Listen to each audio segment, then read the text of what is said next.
Hello friends, online technical solution চ্যানেলে আপনাদের সকলকে জানাই স্বাগতম। আজ 4ই মার্চ পাঁচটি বিশাল বড় আপডেট বেরিয়ে এসেছে। পাঁচটি ভয়ানক পদক্ষেপ নিতে চলেছে মোদী সরকার পাকিস্তানের বিরুদ্ধে, এবং সাথে সাথে রাহুল গান্ধী এবং আসাউদ্দিন ওয়াসির তরফ থেকে বিশাল বড় আপডেট বেরিয়ে এসেছে, যেটা নিয়ে আজকে আমি আলোচনা করব। আপনি যদি স্বচ্ছ ভারতের একজন স্বচ্ছ নাগরিক হয়ে থাকেন, ভিডিওটিকে শুরু থেকে শেষ পর্যন্ত দেখবেন এবং লাইক করবেন, এবং প্রতিটা ভারতবাসীর কাছে ভিডিওটা বেশি করে শেয়ার করবেন। আলোচনা শুরু করার পূর্বে প্রত্যেকবারের মতোই করবো একটি রিকোয়েস্ট, আপনি যদি আমার চ্যানেলে প্রথমবার ভিজিট করে থাকেন বা আমার চ্যানেলের ভিডিও প্রথম দেখে থাকেন, তো চ্যানেল কিংবা ভিডিওর নিচে দেখুন একটি রেড কালার সাবস্ক্রাইব বাটন আছে, এখানে ক্লিক করে জলদি করে সাবস্ক্রাইব করে ফেলুন। সাবস্ক্রাইব করার সাথে সাথেই দেখবেন পাশে একটি বেল আইকন আসবে, সেটিকে প্রেস করুন, যাতে এই চ্যানেলের মাধ্যমে যখনই আমি এই ধরনের কোনো লেটেস্ট এবং হেল্পফুল ভিডিও নিয়ে আলোচনা করব, তার সর্বপ্রথম নোটিফিকেশনটা আপনার কাছে পৌঁছে যাবে। প্রথম আপডেটটি বলা হচ্ছে, ভারতীয় জওয়ানদের ঝুঁকির মুখে ঠেলে দিয়েছেন প্রধানমন্ত্রী নরেন্দ্র মোদী, দাবি করছেন রাহুল গান্ধী। ভারত পাক সীমান্তে কমেনি উত্তেজনা, কিন্তু জারি রয়েছে রাফায়েল যুদ্ধ বিমান কেনা নিয়ে নরেন্দ্র মোদী এবং রাহুল গান্ধীর তরজা।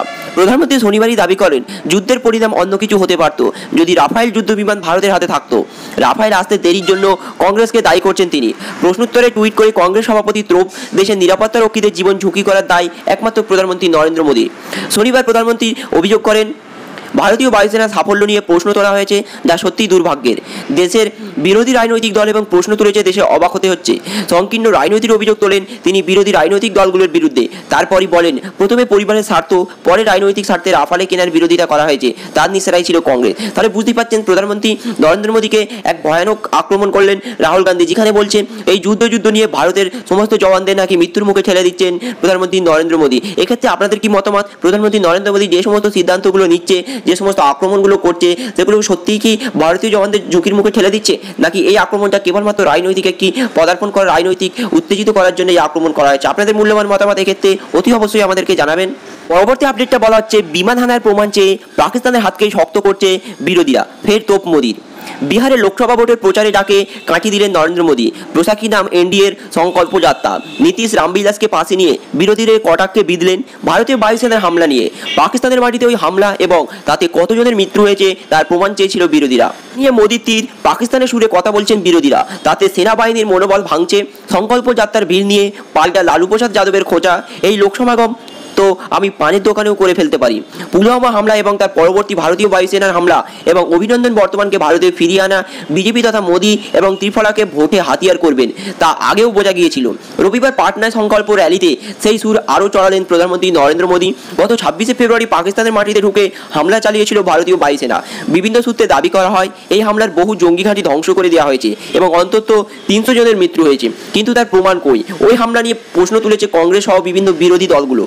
মোদী সরকার যখন এই ইস্যুতে প্রবল জাতীয়তাবাদ হাওয়া তুলে ভোট পেতে চাইছে, তখন বিরোধীদের এই প্রশ্নে কিছুটা অস্বস্তি ছিল, কিন্তু প্রায় সঙ্গে সঙ্গেই পাল্টা সেই জাতীয়তাবাদের অস্ত্রেই প্রধানমন্ত্রী ঘায়েল করতে চেয়েছেন বিরোধীদের। মোদী আগেও বলেছেন, সংকল্প যাত্রায় কংগ্রেস সহ বিরোধী দলের নেতাদের উদ্দেশ্যে ফের বললেন, ওরা সার্জিক্যাল স্ট্রাইকের প্রমাণ চেয়েছে, এখন বায়ু সেনার হামলারও প্রমাণ চাইছে।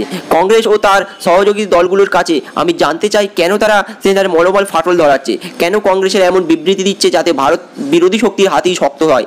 পাকিস্তানের মাটিতে সন্ত্রাস দূর করতে যখন আমাদের সবার একজোট হওয়া দরকার, তখন 21টি দল ভারতের বিরুদ্ধে, 21টি দল আমাদের সরকারের বিরুদ্ধে প্রশ্ন তুলছে একজোট হয়ে। তাহলে বুঝতে পারছেন, এই যে বায়ুসেনার হামলার আক্রমণ করেছিল, এই হামলায় মোদী সরকার দাবি করছে প্রায় 300 জন জঙ্গি এবং পাক সেনা মিলিত হয়েছে। এই হামলায় প্রচুর পাক জঙ্গিদের ঘাঁটিগুলোকে ধূলিসাৎ করে দিয়েছে ভারতীয় বায়ুসেনা, কিন্তু এই হামলার পিছনে যে মূল উদ্দেশ্য ছিল সেটা তো ভারত পূর্ণ করেছে, কিন্তু এই হামলায় মৃত কারোর লাশও দেখতে পাওয়া যায়নি এবং তার কোনো প্রশ্ন প্রমাণও নেই। আমাদের ভারতীয় জওয়ানরা যখন নিহত হয়েছেন বা শহীদ হয়েছে, তখন কিন্তু তার প্রাপ্ত প্রমাণ ছিল, তাদের লাশ পর্যন্ত আমরা দেখতে পেয়েছি, কিন্তু ওই পাকিস্তানের যে 300 জন মরেছে, তাদের একজনেরও তো লাশ দেখতে পাওয়া যায়নি। এই নিয়ে বিরোধীরা মন্তব্য করেন যে এর প্রমাণ কই? সত্যিই কি 300 জন এই বায়ুসেনার আক্রমণে মৃত্যু হয়েছে? সত্যিই কি 300 জন জঙ্গি ধ্বংস হয়েছে ওই আক্রমণে? এর প্রমাণ কই? এই নিয়ে মোদী সরকার এবং বিরোধীদের মধ্যে প্রবল দ্বন্দ্ব চলছে। এক্ষেত্রে আপনার মূল্যবান মতামত অবশ্যই জানাবেন, যে এই আক্রমণে যে 300 জন মৃত হয়েছে, এই আক্রমণে সত্যিই কি 300 জন মৃত হয়েছে, নাকি এই আক্রমণের পিছনে এই রকম প্রমাণ চাওয়া বিরোধী দলগুলোর কোনো পক্ষেই সম্ভব হয়নি? এক্ষেত্রে আপনাদের মূল্যবান মতামত অবশ্যই আমাদেরকে জানাবেন। পরবর্তী আপডেটটা বলা হচ্ছে, মাসুদ আজহার শয়তানের কুকুর, ফের তোপ আসাউদ্দিন ওয়াইসির। জঙ্গি সংগঠন জৈশ ই মোহাম্মদ জনক মাসুদ আজহার শয়তানের কুকুর এবং মানবতার কসাই বলেই মন্তব্য করলেন অল ইন্ডিয়া মজলিস ইত্তেহাদুল মুসলিম এর প্রধান আসাউদ্দিন ওয়াইসি। শনিবার হায়দ্রাবাদের দলের 61তম প্রতিষ্ঠা দিবসে উপলক্ষে আয়োজিত জনসভার বক্তব্য রাখতে গিয়ে তিনি বলেন, বোমা ছোড়া ও মানুষকে আক্রমণ ইসলামের পরিচয় নয়। মাসুদ আজহারকে মৌলানা বলে অভিহিত করা হলেও আমি মনে করি ও শয়তানের কুকুর এবং মানবতার কসাই।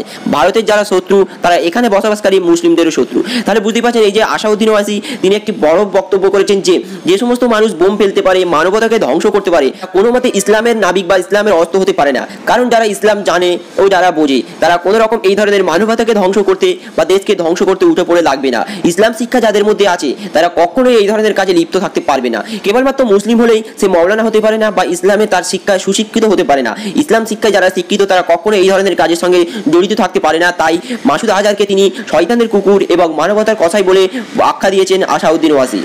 পরবর্তী আপডেটটা বলা হচ্ছে সেনা জওয়ানদের রেশনে বিষ মেশানোর ষড়যন্ত্র করছে পাকিস্তান। ভারতীয় বায়ুসেনার উইং কমান্ডার অভিনন্দন বর্তমানকে ভারতে পাঠানোর সৌজন্যতাতে দেখানোর আটক করলেও মোটেও চুপ থাকছে না পাকিস্তান। পুলওয়ামা হামলার পর ফের ভারতীয় সেনা জওয়ানদের বিরুদ্ধে ষড়যন্ত্র করছে উঠে পড়ে লেগেছে পাক সেনার গোয়েন্দা বিভাগ ও আইএসআই। বিভিন্ন সূত্রে জানা যায় কাশ্মীরের এএমআই এবং আইএসআই চর উপত্যকা ভারতীয় সেনাদের রেশনে বিষ মিশিয়ে দেওয়ার পরিকল্পনা করেছে। এই তথ্য পাওয়ার পরই সেনা শিবিরের রেশন দোকানগুলিতে নিরাপত্তা বাড়িয়ে দেওয়া হয়েছে। জম্মু কাশ্মীরের রেশন দোকানেও চলছে কড়া নজরদারি। জানা গিয়েছে রেশন আসার পর তা তল্লাশি করার নির্দেশ জারি করা হয়েছে গোটা দেশের সেনাবাহিনীর শিবিরে। কোনো ধরনের অপ্রীতিকর ঘটনা যাতে না ঘটে তার জন্য নির্দেশ দেওয়া হয়েছে। শুক্রবার অভিনন্দন দেশে ফেরার আগে জম্মু কাশ্মীর সংঘর্ষ বিরোধী করে পাকিস্তান। এই ঘটনার পাক গোলায় পুঞ্চের সলতরি গ্রামে একই পরিবারের 5 জনের মৃত্যু হয়েছে। গত 14 ফেব্রুয়ারি পুলওয়ামায় সিআরপিএফ কনভয়ের উপর আত্মঘাতী জঙ্গি হামলা হয়। এই ঘটনায় নিহত হয় 40 জনেরও বেশি জওয়ান। তাহলে বুঝতে পারছেন পাকিস্তান ইতিমধ্যে কিন্তু সামনাসামনি কোনো রকম অ্যাটাক করতে না পেরে বিভিন্ন রাজনৈতিক কৌশলে তারা আমাদের সেনাদেরকে আক্রমণ করার চেষ্টা করতে, যেখানে তিনি ভারতীয় সেনাদের খাদ্য প্রকল্পের রেশন ব্যবস্থায় তিনি বিষ মেশানোর চক্রান্ত করছে।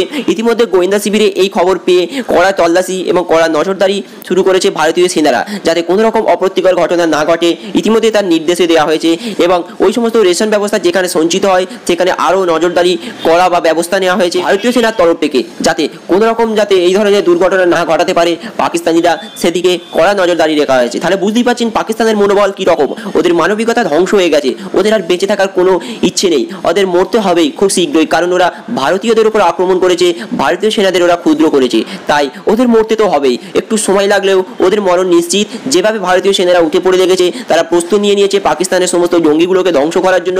আর হয়তো বেশি সময় নেই ওদের বেঁচে থাকার জন্য, খুব শীঘ্রই ওরা মরবে, খুব শীঘ্রই সমস্ত পাকিস্তান ধ্বংস হয়ে যাবে। পরবর্তী আপডেটটা বলা হচ্ছে নতুন ভারত জওয়ানদের মৃত্যুতে চুপ করে থাকবে না নরেন্দ্র মোদী। ইতিমধ্যে দেশের চৌকিদার সবসময় সজাগ থাকে। এই নতুন ভারতের শত্রুদের উপর কড়া নজর রয়েছে। এই নতুন ভারত জওয়ানদের উপর হামলায় চুপ করে বসে থাকবে না, তাদের বলিদানের প্রতিশোধ নেবে, জানালেন প্রধানমন্ত্রী নরেন্দ্র মোদী। রবিবার বিহারের গান্ধী ময়দান থেকে ফের শত্রুদের হুঙ্কার দিলেন প্রধানমন্ত্রী নরেন্দ্র মোদী। আগামী লোকসভা নির্বাচনকে ঘিরে পাটনার গান্ধী ময়দানে এনডিএর বিশাল র্যালির আয়োজন করা হয়েছিল। সেই অনুষ্ঠানে পুলওয়ামা শহীদদের শ্রদ্ধা জানিয়ে প্রধানমন্ত্রী নিজের বক্তৃত্ব শুরু করেন। এই মঞ্চ থেকে প্রধানমন্ত্রী ফের বিরোধীদের নিশানা করেন। তিনি বলেন, কংগ্রেস সহ যে বিরোধীরা পাকিস্তানের ভারতীয় বায়ুসেনার এয়ার স্ট্রাইকের প্রমাণ চাইছেন তাদের কথায় হাততালি দিচ্ছে পাকিস্তান। এই কথা বলে বিরোধীদের দেশের জওয়ানদের মনোবল ভাঙছে সেই প্রশ্ন তোলেন প্রধানমন্ত্রী নরেন্দ্র মোদী। তিনি বলেন, বিরোধীদের এই ধরনের কথায় শত্রু দেশের পাকিস্তান লাভবান হবে বলে তিনি মনে করছেন। তিনি আরও বলেন, এই দেশের দিকে যারা কুনজর দেবেন তাদের রুখতে দেশের এই চৌকিদার সবসময় প্রস্তুত। প্রধানমন্ত্রী বলেন, বিরোধীদের তার বিরুদ্ধে কথা বলতে ব্যস্ত, তবে তিনি চাইছেন সব এগিয়ে এসে দেশের থেকে জঙ্গিকে খতম করতে হবে, দেশ থেকে গরিবী সন্ত্রাসদের মতো সমস্যা নির্মূল করতে হবে।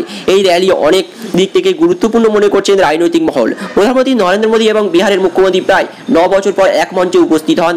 অন্যান্য বিহারের মুখ্যমন্ত্রী নীতিশ কুমার বলেন, এবার তারা বিহারের লোকসভা নির্বাচনে 40-এর মধ্যে 40টি আসনই পাবে।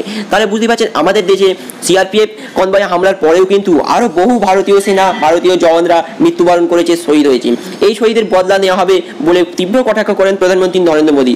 নতুন যে ভারতীয়রা মৃত্যু হয়েছে তাদের ক্ষেত্রে চুপ করে থাকবে না ভারত সরকার, তাদেরও বদলা নেবে ভারতীয় সেনারা। এই রকম কড়া আক্রমণ করলেন নরেন্দ্র মোদী। আর বসে থাকার সময় নেই, আর ভাবনা চিন্তারও সময় নেই। এবারে দরকার একটা কড়া আক্রমণ, একটা কড়া যুদ্ধ। আবারও নতুনভাবে স্ট্রাইক জারি করে পুরো পাকিস্তানকে ধ্বংস করে দেওয়া। কারণ পাকিস্তান একদিকে শান্তির বার্তা দিয়ে যাচ্ছে, অন্যদিকে কিন্তু সেনা কনভয়কে লক্ষ্য করে প্রবল গুলি বর্ষণ করে যাচ্ছে। তাই ওদেরকে আর সময় দিলে হবে না, আর সুযোগ দিলেও হবে না। ওদেরকে সরাসরি আক্রমণ করে পুরো ধ্বংস করে দিতে হবে। পৃথিবীর ম্যাপ থেকে পাকিস্তানকে পুরো উড়িয়ে দিতে হবে, ধ্বংস করে দিতে হবে, ধূলিসাৎ করে দিতে হবে। আপনারা যদি আমার সঙ্গে একমত থেকে দেখেন তাহলে অতি অবশ্যই ভিডিওটি ইয়েস লিখে কমেন্ট করবেন। আর স্বচ্ছ ভারতীয় হয়ে থাকলে প্রতিটা ভারতবাসীর কাছে নিউজটা শেয়ার করবেন। আর আমার সঙ্গে জুড়ে এরকম আপডেট পেতে ইচ্ছুক থাকলে অতি অবশ্যই চ্যানেলটিকে সাবস্ক্রাইব করবেন। Thank you friends, thank you for watching. জয় হিন্দ, জয় ভারত।